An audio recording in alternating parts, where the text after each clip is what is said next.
Hi, welcome to the Speak Boutique. I'm Tali Kellerstein, pediatric speech-language pathologist, helping children 3 years and up make great speech sounds. Today I'm going to talk about the P sound or the P sound.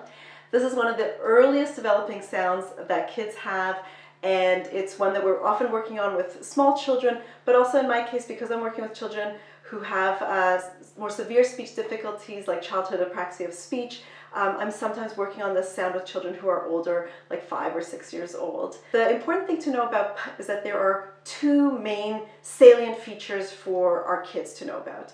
The one is the placement of the sound, that the lips come together, and the second feature is that it has this little puff of air after called aspiration. So the suggestions I'm going to give today, some of them are going to be more addressing placement of getting those lips together, and some of the tips will be more about the aspiration feature.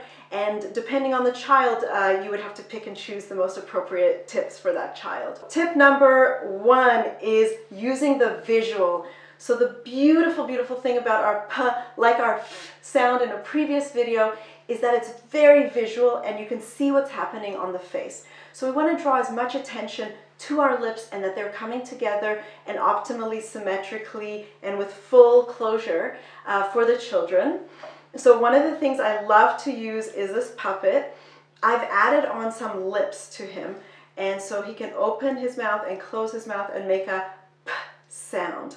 As fast as I can, I try to get those sounds into words, and so we're quickly working on paw or pop or peep so that the child can use it in a really functional way. Once they have a fairly reliable P, you can take advantage of the visual nature of the sound and use a mirror to show them that they're doing it correctly. Make sure you use the mirror only when the child is doing the sound correctly, because otherwise you're showing them the wrong movement. However, you can use the mirror with the child. You can both look at yourself while you're modeling that P. Sometimes it's easier for kids to look at a mirror than it is to look at our faces, and so I find that really helpful. In my upcoming book, Party Animals, on every page with a speech sound, I have a little icon at the bottom that'll show you what's the salient feature of that sound. And so my story, Party Puppy, has a little picture of lips together at the bottom of the page. It takes out the guesswork for parents, how we make that sound, but also for kids, there's a very quick visual cue that's right there on the page for them when you're working on that P sound. Tip number two is for that puff of air, for the aspiration, and I love to use feathers. Feathers help take something that's really abstract, the concept of air moving, and make it concrete. So we take our feather and we could use it in a word like pop or up, and see those feathers move and make that P come to life for the child. Tip number three is tactile cueing. So for those of you who aren't speech-language pathologists, a tactile cue is a physical reminder of how we make a sound. So usually it involves touching the mouth or bringing some kind of reminder to the mouth to show a child or your client where we make the sound. So in the case of P, it's really beautiful because it happens right in front of the face. I'm trained in a system called Prompt, and there's a number of tactile cues involved for the sound P. It's a little out of the scope of this video, but there are other tactile cues available. For example, my friend and colleague Maureen Kakwan has written this beautiful book called Let's Get Talking, and at the back she has some flashcards with tactile cues that she's put in for different sounds. Another speech pathologist, Rebecca Rankin, who has a fantastic account on Instagram called Adventures in Speech Pathology, recommended using lip gloss. She would put on lip gloss and have kids rub the lip gloss together to get the sensation of their lips moving together. So I haven't tried it yet, but I thought it was a fun tip, so I wanted to share it with you guys. And similarly, along this line of a playful way to introduce a P or get kids moving their lips in the right place, I thought it'd be fun to use a lollipop. I would get the kids to activate the lollipop first, wet it, and then paint their lips with it and push the lips together where they felt the lollipop go, as another form of a tactile cue. Tip number four is the word up.